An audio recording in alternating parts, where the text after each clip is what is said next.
ভারতের থিঙ্ক ট্যাঙ্ককে ভারতকে জিজ্ঞেস করেন, এটা তো আমাদের উত্তর দেওয়ার কোনো ব্যাপার না। মাননীয় প্রধানমন্ত্রী চীন সফর অবশ্যই বাংলাদেশ চীন সম্পর্ককে একটি আরও উন্নতর জায়গায়, উচ্চতর জায়গায় নিয়ে গেছে। অবশ্যই চীনের সাথে বাংলাদেশের সম্পর্ক সবসময় ভালো ছিল। আমাদের অর্থনৈতিক সামাজিক উন্নয়নে তারা সবসময় একটি অত্যন্ত শক্তিশালী অংশীদার।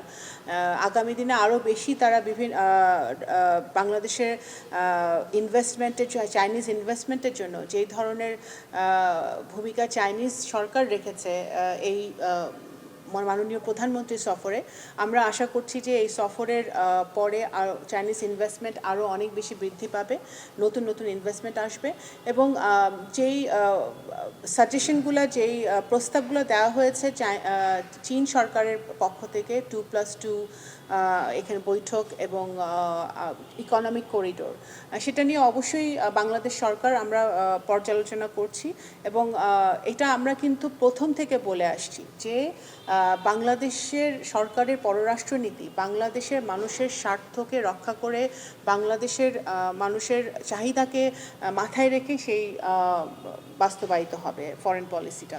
তো সেই জায়গাটা থেকে অবশ্যই আমরা এটা প্রক্রিয়াধীন আছে এবং আমরা এটা যদি এটা আমাদের বাংলাদেশের জন্য বেনিফিট হয়, বাংলাদেশের মানুষের জন্য এটা দরকারে আসে, তাহলে অবশ্যই সেটা আমরা বিবেচনায় নিব। 2+2 ফরম্যাটে অন্য দেশের সাথেও ভবিষ্যতে যেতে পারে এরকম? অবশ্যই 2+2 ওনারা পরামর্শ দিয়েছেন, সেটা অবশ্যই আমরা আমাদের এইটা নিয়ে তো আলোচনা হয়েছে। আমাদের মাননীয় প্রধানমন্ত্রীর সাথে চীনের প্রেসিডেন্টের আলোচনা হয়েছে, প্রাইম মিনিস্টারের আলোচনা হয়েছে।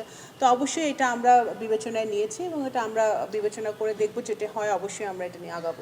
আপা, ওই দিন প্রেস ব্রিফিংয়ে একটা কথা বলা হচ্ছিল যে তিস্তা প্রকল্পটার সম্ভাব্যতা যাচাই বা ফিজিবিলিটি আবার নতুন করে করার বিষয়ে আলোচনাটা হচ্ছে।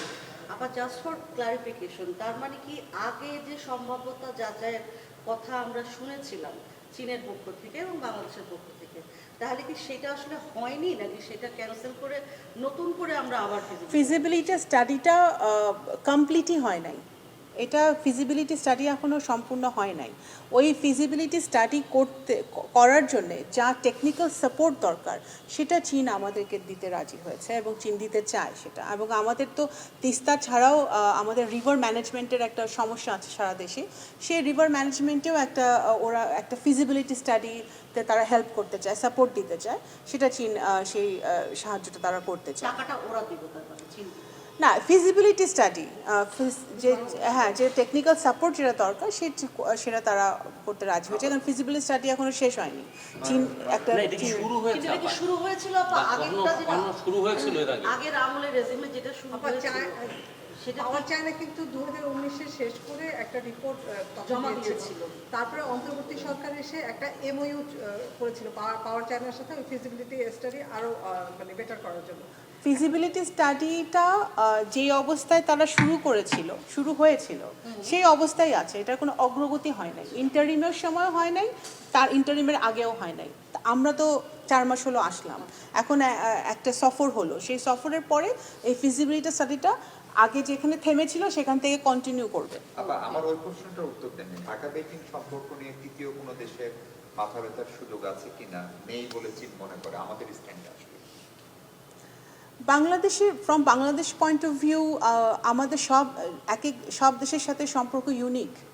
চায়নার সাথে সম্পর্ক থাকবে, সকল দেশের সাথে সম্পর্ক থাকবে এবং এটা আমার মনে করি না এক দেশের সাথে সম্পর্ক ভালো হলেই আরেক দেশের সাথে সম্পর্ক খারাপ হবে। আমাদের লক্ষ্যটা হচ্ছে যে সব দেশের সাথে ভালো সম্পর্ক রেখে আমাদের দেশের স্বার্থটা আমাদের হাসিল করা, এটাই আমাদের লক্ষ্য। ইন্ডিয়ার নতুন হাই কমিশনারের সাথে আপনার বৈঠক সময়সীমা নির্ধারিত হয়েছে কিনা বা কবে? না, হলে আপনারা জানতে পারবেন, এখনো তো হয়। করিডোর নিয়ে আমরা প্রশ্ন করেছিলাম সেই সময় বলা হয়েছিল যে এটা এখনো চূড়ান্ত হয়নি সিদ্ধান্ত, কিন্তু আমরা বিভিন্ন মন্ত্রণালয় দেখছি যে 24 ঘন্টার ভিতরে রাস্তা বাই রোডে কানেকশন করা সম্ভব, এই ধরনের কথাবার্তা অন্যান্য মন্ত্রণালয় থেকে জানানো হয়েছে। করিডোরের ব্যাপারে, মিয়ানমার করিডোর, ইকোনমিক করিডোরটা, হ্যাঁ, এই ইকোনমিক করিডোর আমরা দেখি যে এই করিডোর নিয়ে ইন্টারিম গভর্নমেন্টের সঙ্গে অনেক আলোচনা হয়েছে, সেটা একটা ভিন্ন প্রেক্ষাপট ছিল। এটা নিয়ে আসলে সেই ধরনের কোনো জটিলতা তৈরি হতে পারে। ইকোনমিক করিডোরটা এগেন ইটস আন্ডার অ্যানালাইসিস, আমরা এটা অ্যানালাইসিস করছি, আমরা দেখছি, এবং যদি economic corridor is a channel, right, it's a communication channel. যে কমিউনিকেশনটা যদি আমাদের সহজ হয় তাহলে আমাদের বাণিজ্য এবং অর্থনীতিতে অনেক বেশি সম্প্রসারণ ঘটবে। তো সেটার কোনো জটিলতা আছে নাকি, কোনো সমস্যা আছে নাকি, সেটা অবশ্যই সংশ্লিষ্ট মন্ত্রণালয়, এটা অনেকগুলো মন্ত্রণালয় এটার সাথে জড়িত, সেই মন্ত্রণালয়গুলো তাদের বিশ্লেষণ করবে, করেই সেটা ফাইনাল সিদ্ধান্ত নেবে। সেটা একটা প্রপোজাল এসেছে, সেই প্রপোজালটা অবশ্যই বাংলাদেশ সরকার, সেটা আমরা সাধুবাদ জানাই, কারণ এটা বাংলাদেশের অর্থনীতি বাণিজ্যতে এটা আমি মনে করি এটা আমাদেরকে অনেক বেশি বাণিজ্য সম্প্রসারণে সাহায্য করবে। কিন্তু বাস্তবিক অর্থে এটা কতটুকু কমপ্লিকেটেড বা কমপ্লিকেশনস হবে বা হবে কি হবে না, সেটা সংশ্লিষ্ট মন্ত্রণালয় সেটা যাচাই বাছাই করে জানালে সেটা তখন আমরা জানতে পারবো। অনেক থিঙ্ক ট্যাঙ্ক আছে, এটা নিয়ে ইতিমধ্যেই তারা রাজনীতির হিসাব নিকাশ শুরু করছে। ভারতের থিঙ্ক ট্যাঙ্ককে ভারতকে জিজ্ঞেস করেন, এটা তো আমাদের উত্তর দেওয়ার কোনো ব্যাপার না। Thank you. ঠিক আছে, থ্যাংক ইউ।